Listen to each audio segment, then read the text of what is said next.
Visto el informe, el CNE declara improcedente la solicitud del referendo revocatorio al mandato del presidente. Igualmente, el CNE declara sin lugar una nueva solicitud de referendo revocatorio contra el mandato del presidente Nicolás Maduro. Agregó D'Amelio, pese a que el ente electoral dijo que los resultados se darían en 2 semanas. En su programa con el Mazo Dando del miércoles, Cabello se saltó al CNE y proyectó unas 40.000 firmas en el referendo revocatorio, con el cual sus impulsores ya desconocen por cronograma ilegal. Allí están 40.000 personas, nos reservamos el derecho a pedir la lista, no porque hayan sido 40.000 no la vamos a pedir, afirmó. Sin embargo, D'Amelio no habló sobre si facilitarán a Cabello los datos de las personas que participaron en el cuestionado proceso. Conociendo a D'Amelio y conociendo a Cabello, esa lista ya está en manos del PSUV. Seguramente D'Amelio fue diputada del PSUV una semana antes de volverse neutral y volverse rectora del CNE, ¿no? Ante lo que calificaron como una amenaza, Mover ya expresó que denunciarán ante la CPI la intención de Cabello de hacerse con las voluntades registradas el día de ayer. Asimismo, impugnarán ante el TCJ estos resultados a sabiendas de que el máximo tribunal desestimará la solicitud, dice la nota de Noticiero Digital. Dijeron los promotores del referendo. Mientras tanto, Jorge Rodríguez instó a Roberto Picón a renunciar al CNE y a dedicarse a la política. Le faltó decir a Jorge Rodríguez, ¿no viste lo bien que me ha ido a mí después de que me fui del CNE y me dediqué a la política? Pudo haberlo dicho, ¿no? Que bien me fue a mí, mira. Yo me fui del CNE, me dediqué a la política. Es como cuando uno dice, no, es que yo era vendedor y me dediqué, no sé, a la visita médica y me fue muy bien. Bueno, más o menos así estaba Jorge Rodríguez. El presidente de la cuestionada Asamblea Nacional Chavista dice, monitoreamos. Jorge Rodríguez defendió este jueves el cronograma impuesto por el Consejo Nacional Electoral, que es imposible la activación del referendo revocatorio contra Nicolás Maduro. Todo el proceso desplegado por el CNE está basado en la normativa. Ni que la normativa lo hubieran hecho ángeles, la normativa la hicieron ellos mismos. Y no hubo rector o rectora del CNE o actor político que propusiera modificar esta normativa, afirmó en declaraciones de la sede principal del CNE en Plaza Caracas. Bueno, ahora la culpa es de los proponentes, porque no propusieron cambiar la norma, ¿no? Vamos a ver el caso que le hubieran hecho, si hubieran exigido cambiar la norma. Por cierto, muy en el estilo del chavismo, y si cambia la norma, no se vuelve a abrir la posibilidad de hacer de intentar un referendo revocatorio, porque los chavistas funcionan así, ¿no? Cuando cambian una ley, no, esto hay que relegitimarlo, entonces se lo inventan todo de nuevo para ellos coparlo todo, pero en el caso contrario seguramente no sería así. 42.000 firmas equivale a 35 firmas por máquina de las desplegadas en el territorio nacional. Eso corresponde a menos de 3 firmas por máquina por hora. Rodríguez apuntó contra el rector Roberto Picón, acusándolo de tomar posiciones políticas desde su cargo. Señor rector Picón, a quien vemos permanentemente haciendo comentarios políticos y tomando partido, yo le recuerdo a usted que es árbitro electoral, que usted no es actor político, chico. Hay que tenerla de cemento, de concreto armado. Y me estoy refiriendo a la cara, por supuesto. Hay que tenerla de concreto armado. Señor rector Picón, a quien vemos permanentemente haciendo comentarios políticos y tomando partido, yo le recuerdo a usted que es árbitro electoral, que usted no es actor político. Si quiere tener algún tipo de participación política, sálgase del CNE, le dice Jorge Rodríguez a Roberto Picón. Y el chavismo estudia tomar medida legal por propuesta fallida de revocar a Maduro. Jorge Rodríguez, miembro de la Dirección Nacional del PSUV, aseguró que se trató de la expresión más paupérrima registrada en una convocatoria de ese tipo. Nosotros nos vamos a reservar las acciones legales frente a esta propuesta temeraria, frente a este planteamiento que en modo alguno tiene que ver lo que está pensando, en lo que está pensando el pueblo de Venezuela, dijo Rodríguez, que también es presidente de la Asamblea Nacional, en declaraciones a la prensa frente a la sede del Consejo Nacional Electoral. Esto es el colmo. Ahora van a tratar de emprenderla contra los promotores del referendo por la realización, por la exigencia de un derecho consagrado en la Constitución. O sea, ahora puedes ir preso por las cosas que exigen, que son tu derecho, que están expresadas en la Constitución Nacional, ¿no? Probablemente eso se exprese en una normativa, en un reglamento de referendo aún más duro para que lo haga aún más inaplicable. Hay que decir que Mover en su momento tachó esas condiciones de bufonada y consideró que era imposible recoger las firmas en el lapso de tiempo, por lo que llamaron a sus simpatizantes a no acudir a firmar. Y hay que decir también que los supuestos primeros promotores del referendo, los primeros, los supuestos primeros, los que llegaron primero, porque todo estaba armado, no había puntada sin dedal ahí, todo estaba armado para que si de alguna manera se lograba, aunque sea una cosa que se acercara a la meta, los primeros promotores retiraran la solicitud al día siguiente. No. Por cierto, dos solemnes desconocidos que no habían hecho campaña, no habían hecho nada, pero ellos llegaron primero nuevamente según el CNE. Ayer estuvo Maduro en el TCJ, donde se juramentó hace 3 años, por cierto, hay que recordarlo, aquel galimatías que quedará para la historia, que yo creo que no hay ni un video de eso, de aquel monumental enredo que se echó, ¿se acuerdan? Michael Moreno juramentando a Nicolás Maduro, con la presencia del presidente de Osetia del Sur, un territorio no reconocido por la ONU. Bueno, nuevamente, de dictador, hermano, la República de Guadilla. Maduro reclamó en el TCJ la tarea pendiente de aplicar justicia implacable contra Guaidó. Nicolás Maduro reclamó este jueves desde la sede del Tribunal Supremo de Justicia la tarea pendiente de las instituciones del Estado venezolano de aplicar una justicia implacable en contra del líder opositor Juan Guaidó. Durante su discurso en la apertura del año judicial 2022, Maduro recordó el desafío de Guaidó, quien en 2019 se juramentó como presidente interino y fue reconocido así por más de 50 países. A juicio del mandatario chavista, esa estrategia fracasó, pero falta hacer justicia. Fracasaron, los derrotamos. Hoy Venezuela tiene un gobierno y una legitimidad histórica conquistada a pulso, con mucha batalla, humildad y esfuerzo. La República de Guadilla, insisto. Solo quedarían pendientes los daños y perjuicios, instituciones del Estado, los daños y perjuicios hechos a la República estos años, pidiendo sanciones, bloqueos e intervención militar del Estado imperialista, del ejército imperialista de Estados Unidos sobre nuestra sagrada tierra. Solo faltaría resarcir con una justicia implacable los daños que se le hizo al pueblo venezolano con las sanciones, los bloqueos, los llamados a invasión. Tarea pendiente que llenará de felicidad a nuestro país, no, hermano. Tarea pendiente de las instituciones. Aquí la tarea pendiente de las instituciones es retornar este país a la democracia antes de que esto se vaya por el caño. O sea, la existencia de Venezuela como nación independiente está en riesgo. Y esto hay que decirlo con todas las letras. El país está en vías de disolución. Y si aquí no se hace un retorno rápido, de verdad, al Estado de Derecho, este país se va por el caño. Y eso no es que afecta nada más a los opositores, eso no afecta nada más al pueblo común, eso afecta a todo el mundo. Y cuando digo a todo el mundo, pienso en todo el mundo literalmente. En el 100%, porque aquí hay un 10% de gente que cree que es dueña del país y no es así. El llamado de Maduro ocurre 4 días después de que amenazara nuevamente con llevar a prisión a Guaidó y de que un grupo de diputados chavistas acudiera a la Fiscalía General de la República para exigir celeridad en las investigaciones contra el dirigente opositor. Y nuevamente aquí hay que decir, esta gente no da puntada sin dedal y hay que estar muy pendientes de estas amenazas. En tanto, Guaidó respondió, dijo, Venezuela necesita soluciones, ratificó movilización para el 12 de febrero. Maduro, te robaste el evento plebiscitario, pero incluso en tu lógica tienes fecha de vencimiento.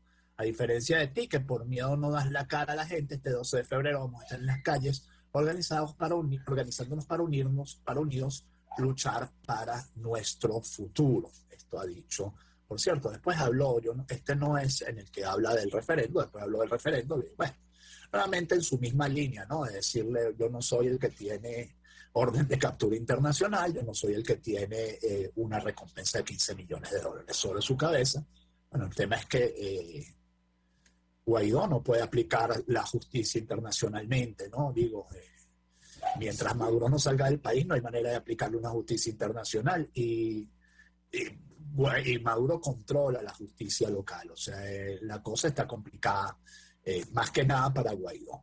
Diosdado Cabello, fíjense ustedes, ayer decía Maduro que habían obtenido una victoria refrescante en la ONU, en el Consejo de Derechos Humanos de la ONU. A Diosdado como que no le parece igual, volvió a criticar a Alberto Fernández por su postura en la ONU. Argentina tuvo una postura de defensa de los derechos humanos dentro de esta conducta un poco esquizofrénica que tiene el gobierno de Alberto Fernández, que quisiera ser demócrata, pero su ala kirchnerista como que se lo impide. El número 2 del chavismo, esto también es discutible, Diosdado Cabello, arremetió nuevamente contra el presidente de Argentina, Alberto Fernández, tras el pedido hecho en la ONU de que la justicia condene las violaciones a los derechos humanos en Venezuela. El Fondo Monetario Internacional presiona mucho, el Banco Mundial presiona mucho, presidente, cuestionó el dirigente chavista durante su programa transmitido por el canal del Estado venezolano de televisión. Cabello, en un tono de evidente inconformidad con el mandatario argentino, lo mandó a ocuparse del cumplimiento de los derechos humanos en su país. Si se pusiera a revisar lo que hizo Macri con los derechos humanos de los argentinos, tendría muchas ocupaciones en Argentina, dice Diosdado Cabello. Bueno. Varios atentados en Colombia, en tanto, esto es titulares de la mañana, perdonen ustedes, RCR 750M. Este es el momento de hacer la presentación, en este momento bonito que empieza a amanecer, 6:35 minutos, el momento del conticinio. Bueno, tengan todos y todos muy buenos días, esto es titulares de la mañana, RCR 750M, como siempre digo, volveremos a hacer 750M cuando vuelva la democracia a Venezuela. Eso ocurrirá más pronto que somos millones de venezolanos los que llevamos ese sentimiento en el corazón, millones y millones y millones y millones. Los que no llevan ese sentimiento en el corazón son una cosita así, minúscula del país. El resto todos soñamos con el día del retorno a la democracia de Venezuela. 6:36 minutos, Jaime Nestares en la dirección de la estación, César Arteaga en los controles, Néstor Tobar, que lleva unos días acompañándonos porque César está de reposo. Quien les habla, Pedro García Otero. Hacemos este programa que llega a ustedes como cortesía de Tecnohospitalaria y no vamos para servirle. Tecnieléctrico siempre dando soluciones y del consultorio veterinario del doctor Alfredo Cova. Garantía total para el bienestar de su mascota. Les leo una nota de primicia que nos dice que atentados en Colombia, varios atentados en Colombia dejan un muerto y más de 20 militares heridos en diferentes departamentos del país. Se dieron los disparos y explotaron varias granadas. Esto es una nota de primicia, el portal Primicia. Al menos 8 ataques contra la fuerza pública perpetrados en los departamentos de Norte de Santander, Cesar, Valle y Cauca. En la madrugada de este jueves dejan un saldo parcial de un muerto y 25 militares heridos, 12 de ellos de gravedad. Los ataques tuvieron lugar en Ocaña y San Calixto, norte de Santander. Hay que recordar la famosa convención de Ocaña, ¿no?, de la época del Libertador. Así como en el corregimiento El Burro, municipio de Pailitas, el Juncal, Aguachica y Chiriguaná, en el Cesar. El ataque en Chiriguaná dejó un militar muerto y otro herido. De acuerdo con información del ejército, ilegales lanzaron 3 morteros. La base militar ubicada en el corregimiento del Juncal, en Aguachica, Cesar, también fue atacada con explosivos y ráfagas de fusil. De acuerdo con información preliminar, 21 soldados heridos fueron trasladados a centros asistenciales. También se registró un ataque con granadas en la subestación de policía en el corregimiento El Burro, Cesar, donde no hay hasta el momento reporte de lesionados. En Ocaña, norte de Santander, un ataque con explosivos desde una volqueta dirigido contra la sede del batallón del ejército dejó 5 heridos, 4 soldados y un suboficial. Los hechos tuvieron lugar hacia las 2 de la madrugada de este jueves, cuando terroristas que se movilizaban en una volqueta lanzaron explosivos contra el batallón de infantería número 15, Francisco de Paula, Santander. De acuerdo con la información preliminar, los explosivos cayeron en varias de las casas fiscales de la guarnición y en el helipuerto. Los uniformados reciben atención en el Hospital Emiro Quintero Cañizales. Las autoridades investigan los hechos. En la zona hay fuerte presencia del ELN. Disidencias del Frente 33 de las FARC lideran en los últimos días una serie de ataques en contra de la fuerza pública. Y Vladimir Padrino lamentó ataque contra militares en Colombia. Esto es del Nacional. Aseguró que la violencia en ese país no acabará hasta que el presidente Iván Duque deje de gobernar.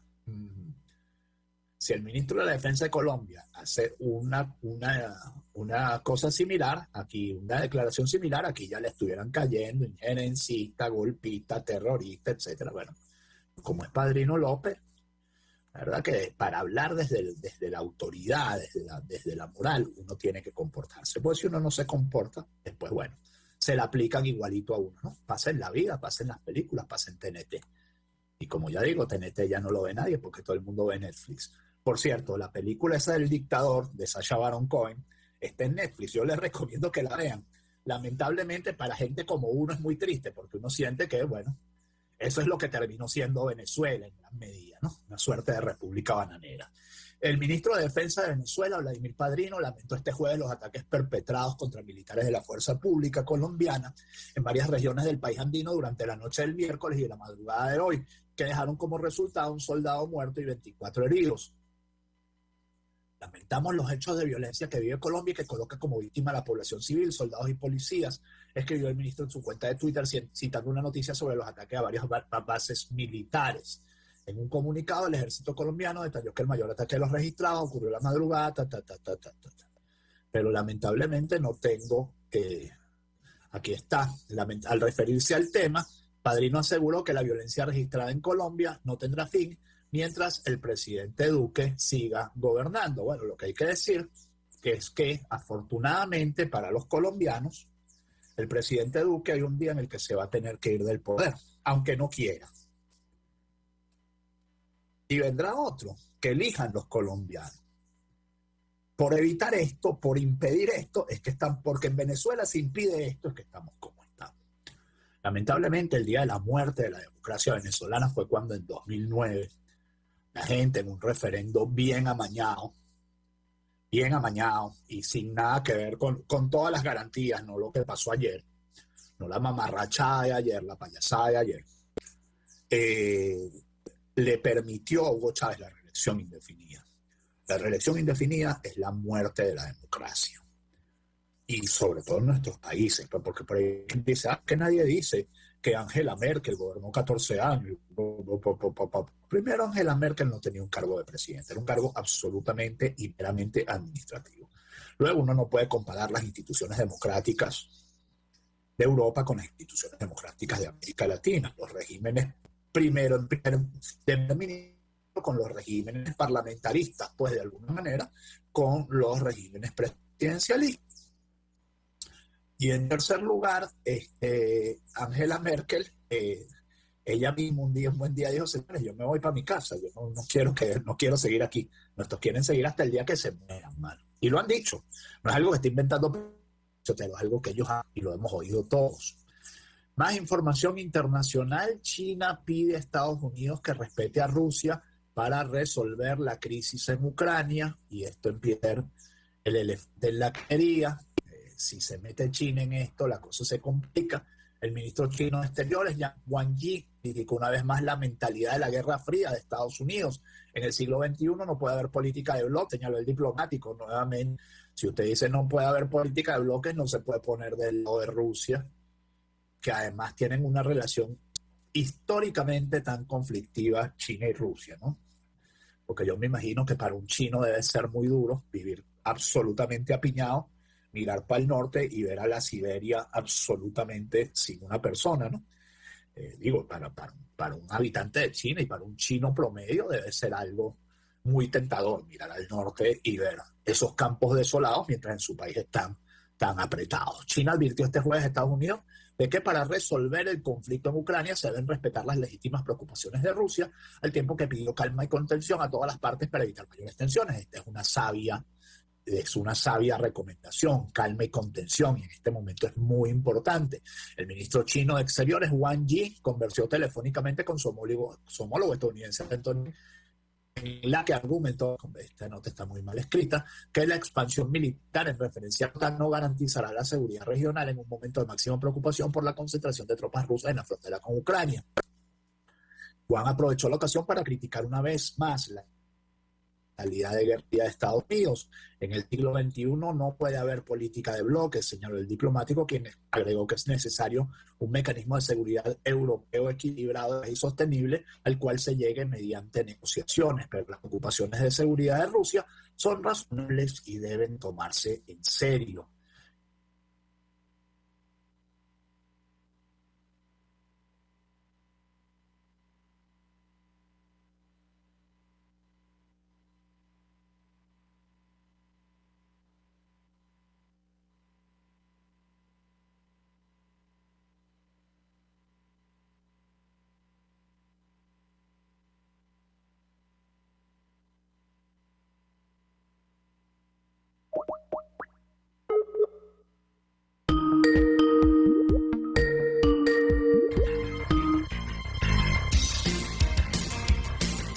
Usted escucha Titulares de la Mañana con Pedro García Otero, solo por RCN 750 AM.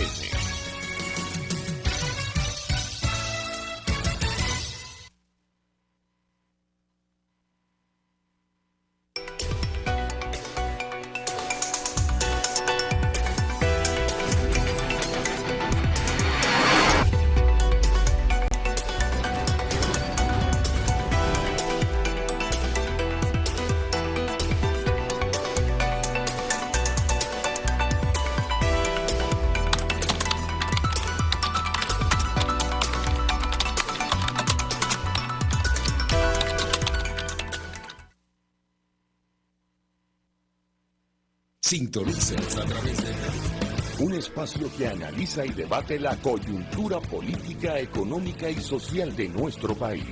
Acompañe cada mañana a la periodista María Alejandra Trujillo en Palabras más, palabras más, palabras menos. Palabras más, palabras menos.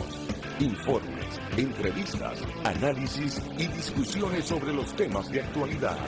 Es lo que más se puede lograr, es lo de siempre. Palabras más, palabras menos. De lunes a viernes, de 7 a 8 de la mañana, por RCR 750 AM.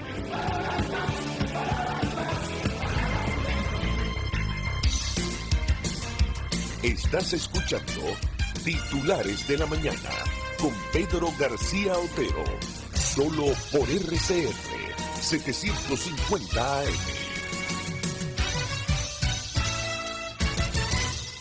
Disculpen ustedes, una inoportuna caída del internet pues me sacó del aire. Continuamos leyéndoles las informaciones. Estaba en la información de China, recuerdan ustedes, creo que estaba en la información de China cuando me caí. Mira, las respuestas Estados Unidos de la OTAN a las garantías de seguridad que sirve para frenar la expansión de la Alianza Atlántica. Pekín sugirió y volver a los acuerdos de Minsk. Ese acuerdo fue aprobado por el Consejo de Seguridad de la ONU, es un documento reconocido por todas las partes y se debe poner en marcha. La OTAN entregó respuestas a demandas de Rusia sobre seguridad. Esto es una nota del Nacional. Fuentes diplomáticas dijeron a la AFP que el documento había sido entregado al embajador de Rusia en Bélgica. La OTAN entregó este miércoles sus respuestas por escrito a las demandas formuladas por Rusia sobre garantías de seguridad, apuntó una fuente de la organización. Fuentes diplomáticas dijeron a la AFP que el documento había sido entregado al embajador de Rusia en Bélgica.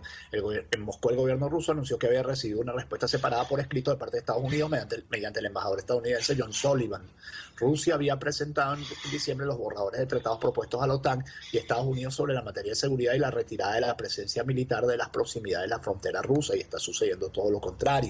Hay 5.000 tropas de la OTAN que se están ubicando muy cerca de las fronteras de Rusia. Y para terminar, un caso que ayer conmovió a mucha gente y que de alguna manera no es que esté relacionado, porque decir que está relacionado con el caso, digamos, de los ancianos de Mérida es obviamente una exageración, pero sí muestra un poco el desamparo en el que está la gente mayor en todo el mundo, y es una cosa que a mí en lo personal me preocupa, porque no es que yo sea un anciano, pero bueno, dentro de 10 años estaría allí. Entonces, bueno, quisiera un mundo en el que hubiera cierta seguridad para los ancianos. Y la nota dice, el fotógrafo René Robert, porque es francés, muere a los congelados en las calles de París tras una caída.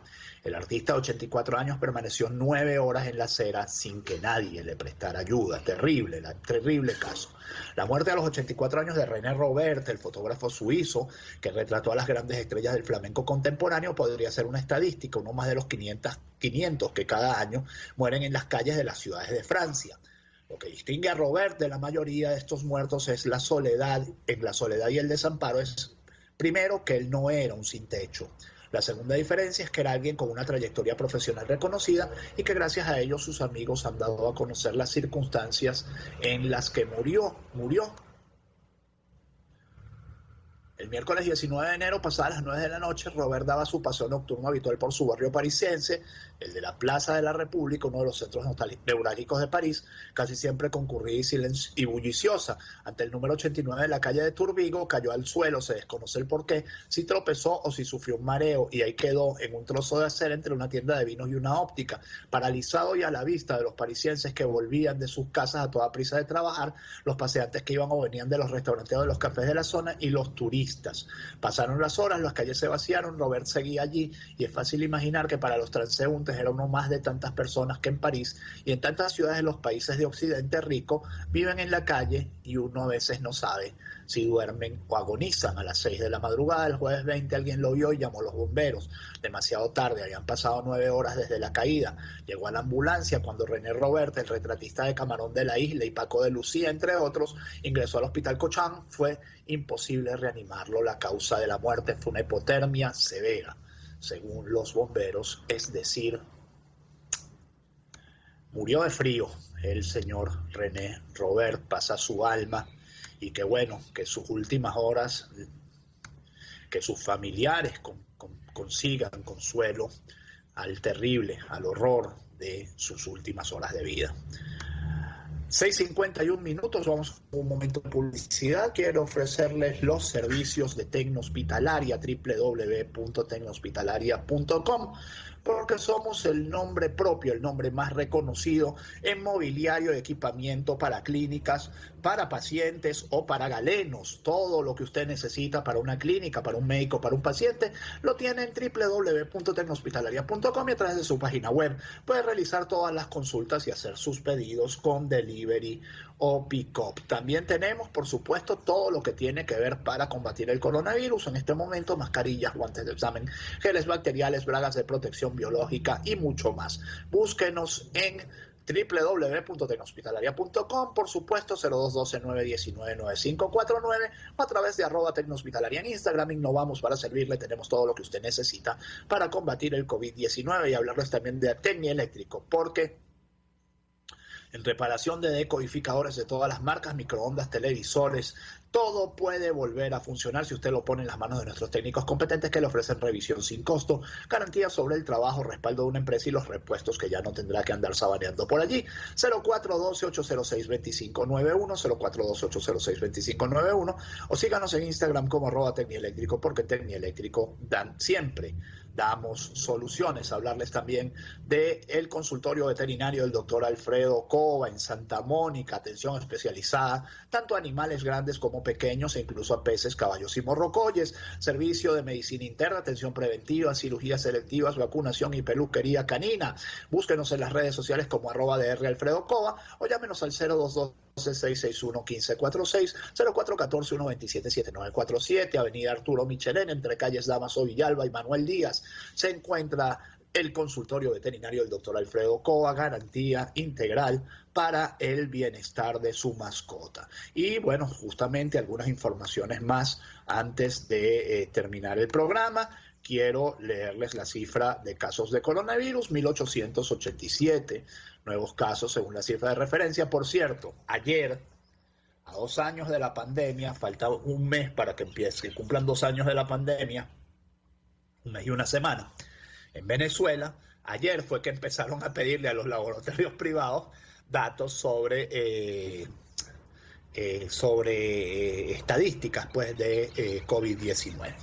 Así que durante 1 año y medio no se han registrado los casos de laboratorios privados. Bueno, durante 2 años no se han registrado los casos de laboratorios privados.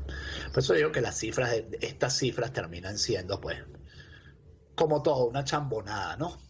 La administración Maduro anunció que este jueves 27 de enero se registraron 1.887 nuevos contagios de COVID-19, 6 fallecidos en las últimas 24 horas a causa del coronavirus. Y quiero mostrarles una cosa que muestra, valga la redundancia, cómo Venezuela se ha convertido en una tierra sin ley, y cómo, hay malandros con real y malandros sin real, ¿no? Pero estos son malandros con real. Cortejo fúnebre en La Fajardo paralizó el tránsito a la altura de La Carlota este 27 de enero. Este jueves 27 de enero se realizó un cortejo fúnebre en la autopista Francisco Fajardo, pero no cualquiera. Incluyó una gandola y camionetas. El video fue compartido a través de Twitter y se incluyeron vehículos de alta gama como Toyota FJ Cruiser y otros. Los mismos daban vueltas alrededor de la carroza para venerar el muerto, generando fuerte tráfico vehicular. Y vamos a ver el video justamente para que ustedes vean, que esto puede pasar en el realismo mágico venezolano, puede pasar cualquier mediodía en la principal autopista de esta ciudad. Vamos a reproducirlo. Vamos a ver, reproduce pues. Ese reggaetón que escuchan ustedes no es el reggaetón del carro que está haciendo la grabación, no, es el reggaetón del malandreo este, ¿ves?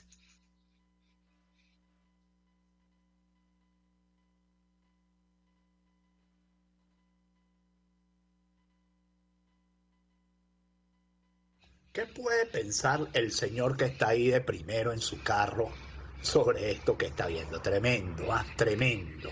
Reportan caída del servicio AVA de Cantebe en distintas zonas de Caracas y parte del territorio nacional este 27 de enero. Varias zonas de Caracas se quedaron sin AVA de internet. Otro titular: encuentran Titular feliz: se encuentran en Aragua a marineros desaparecidos el domingo en La Guaira. Estaban a 2 horas en mar abierto. Pescadores de Ocumare de la costa en el estado de Aragua avistaron una embarcación con 3 tripulantes en mar abierto, quienes habían desaparecido el pasado domingo en La Guaira tras presentar una falla en la batería. La lancha Mairita junto a sus marineros fueron llevados hasta la orilla. Estos 2 que vienen no son para nada felices. Niño de 3 años fue hallado junto a los cadáveres de sus padres. Este es terrible. Al parecer se trata de un femicidio-suicidio. Sin embargo, ninguna hipótesis ha sido descartada. Un niño de 3 años fue encontrado junto a los cadáveres de sus padres en un edificio del estado Mérida. Un olor nauseabundo alertó a los vecinos, quienes avisaron a una comisión del CICPC que tiró la puerta del apartamento para ver una espeluznante escena. Los cuerpos de una mujer, una pareja, yacían al lado de su hijo. Las víctimas de entre 30 y 40 años hasta el momento no han sido identificadas. El menor fue rescatado por los funcionarios bomberiles, indicó el diario La Verdad. Y para cerrar, y esto es un titular también terrible, murió de hambre en calabozos del CICPC, mujer que planificó el asesinato de sus padres e hija. Mientras estuvo presa, solo fue visitada en una ocasión por los familiares. Se alimentaba de donaciones. Una mujer que pagaba pena por ser la autora intelectual del asesinato de sus padres e hija de 11 años murió de inanición en los calabozos del Cuerpo de Investigaciones Científicas Penales y Criminalísticas, por lo que fue enterrada en una fosa común luego de que nadie reclamara su cuerpo. Se trata del caso de Ana Virginia Hernández Hernández, de 43 años de edad. Yo recuerdo este caso. Ella murió hace 3 meses y luego de que nadie se presentara a recoger su cadáver, el Servicio Nacional de Medicina y Ciencias Forenses procedió a darle sepultura en una fosa común. La información la dio a conocer la ONG Una Ventana a la Libertad.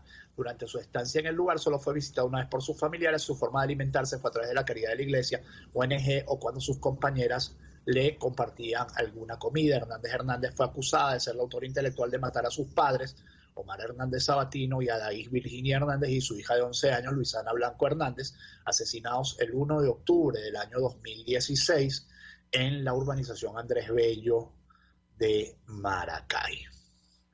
Por más que esta mujer haya matado a su familia completa, nadie merece que su destino sea morir de inanición en unos calabozos policiales. También tiene que llamar a nuestra conciencia esto. 6:58 minutos de la mañana, que este día sea lo que ustedes esperan de él. Gracias por estar allí. Si Dios quiere, nos encontramos mañana. Chao.